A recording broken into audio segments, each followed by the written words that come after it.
Bienvenue à tous dans cette nouvelle vidéo. On se retrouve pour la seconde analyse de ce vendredi 6 mai 2022. Et on avait fait du coup Ludicolo sur la première vidéo qui est donc qui était la forme finale de Nenupio, donc encore une fois un des Pokémon qu'on capture en début de zone. Et très logiquement, on va parler de Tangalis dans cette vidéo aussi, qui est là par contre l'évolution finale de Grenipio et du coup ensuite de Pifeuille. Et il possède un type, alors il n'est pas le seul à l'avoir dans cette génération, puisqu'il y a aussi Cacturne, hein, évidemment. Mais ensuite, il n'y en a plus eu jusqu'à l'arrivée de Zarude, hein, en 8e génération, le fameux fabuleux.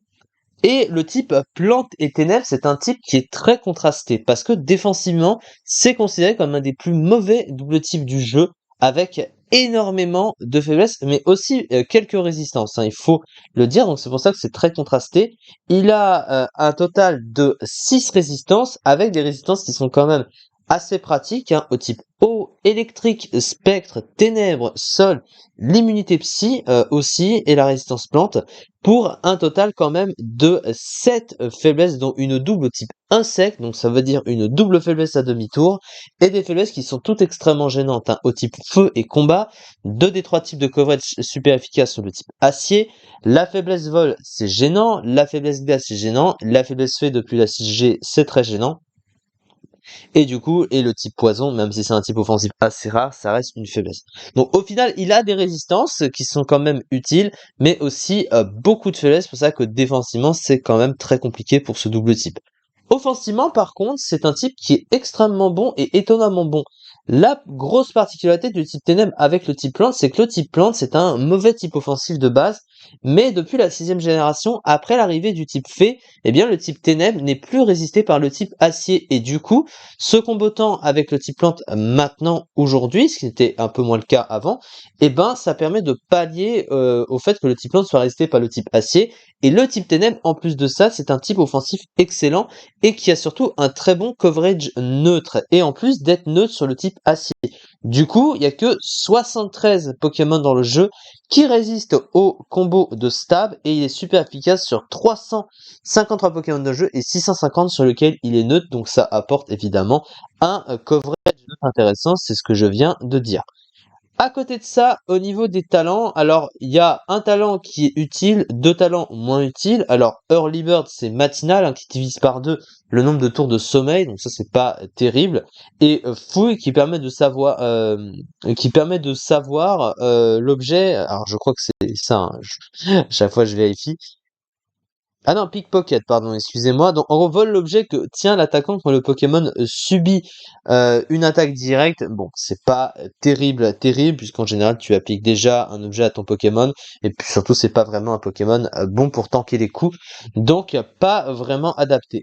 Chlorophylle, en revanche, c'est plus utile, mais ça dépend évidemment du soleil, hein. Sous le soleil, en gros, ça double la vitesse du Pokémon, ce qui est une aubaine, parce que de base, il a une vitesse qui est pas ouf, hein, 80, on va voir ça après.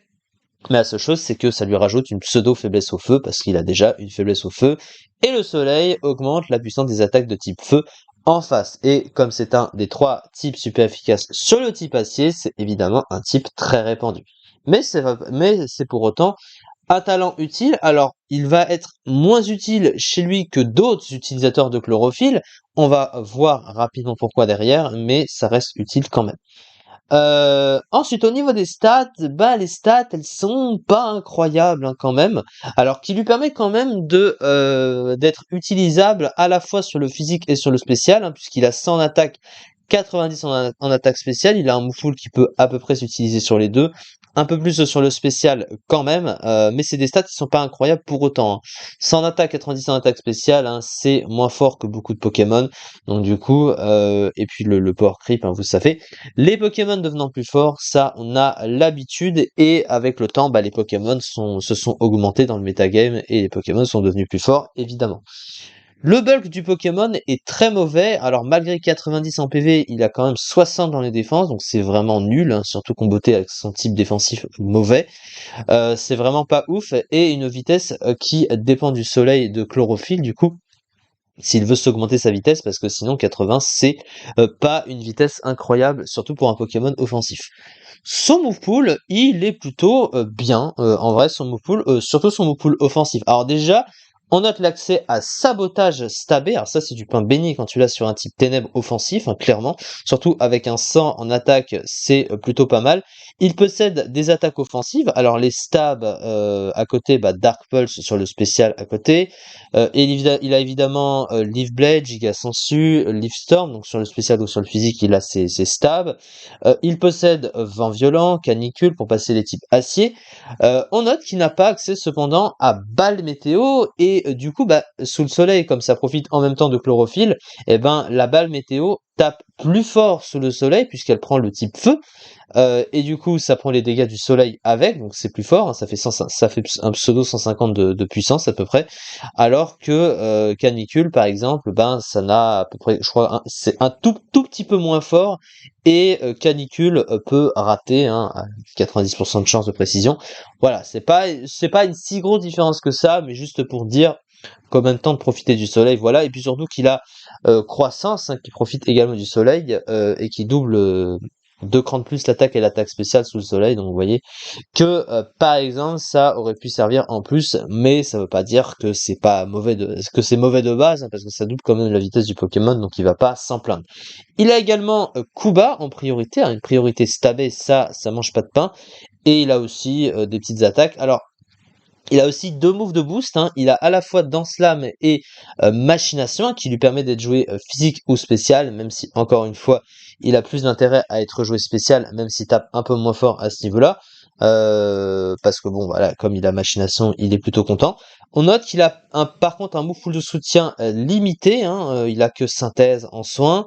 Il a pas d'accès à Provoque, ça c'est assez étonnant, tiens d'ailleurs, pour un type Ténèbres de ne pas avoir accès à Provoque, il aurait largement pu l'avoir, hein, puisque ça permettrait d'empêcher d'autres Pokémon de venir sur lui pour ce setup, ou alors pour poser quelque chose, hein, pouvoir se soigner, utiliser un move de soutien en face. Puisque s'il utilise ça sous le soleil, bah avec sa vitesse, bah il pourrait bloquer un adversaire, mais du coup il ne peut pas vraiment le faire. Il a aussi accès à Défoque par contre, alors voilà, hein, pourquoi pas. Mais globalement c'est un Pokémon purement offensif, hein, mais c'est ça qu'il faut retenir. Au niveau de la fiche stratégique du coup de ce Pokémon, de bonnes statistiques offensives et un double type bon offensivement, un move pool offensif très diversifié en tant qu'alice versatile et surtout imprévisible, un talent chlorophylle utile, frêle et donc sensible aux attaques de priorité, vitesse un peu juste pour un sweeper, concurrencé par Florizard en tant que sweeper sous le soleil parce qu'il possède balle météo. Florizard, vous le savez, avec un type qui est plus intéressant défensivement, et il a aussi accès à sabotage. Je rappelle ce cher Florizard. Au niveau du coup des usages, alors lui il est bien classé que Ludicolo, 72e place du classement parce qu'il a tout simplement un moins bon bulk et beaucoup plus de faiblesse évidemment, 1,77%. C'est pas bon du tout évidemment, c'est très bas classé dans les tiers, et parce que ses stats sont juste pas suffisantes pour l'aider à être plus intéressant offensivement, alors que pourtant il y a des choses qui sont intéressantes chez lui, donc finalement, voilà. Et puis on note évidemment que son collègue Zarude, hein, Zarude avec le même type, le fabuleux, qui a des stats qui sont bien meilleurs, puisque c'est des stats de fabuleux, évidemment. Même s'il n'a pas l'accès à sabotage, lui par contre, d'ailleurs ce qui est dommage, évidemment, mais il est underused, hein, top tier underused, alors que lui, bah, il n'est pas dans le ZU, donc évidemment, c'est pas comparable. En tout cas, c'est ça pour cette vidéo, et on se retrouve évidemment demain pour la suite sur les analyses des Pokémon de la 3e génération. Merci beaucoup de m'avoir suivi et à très vite pour une prochaine vidéo.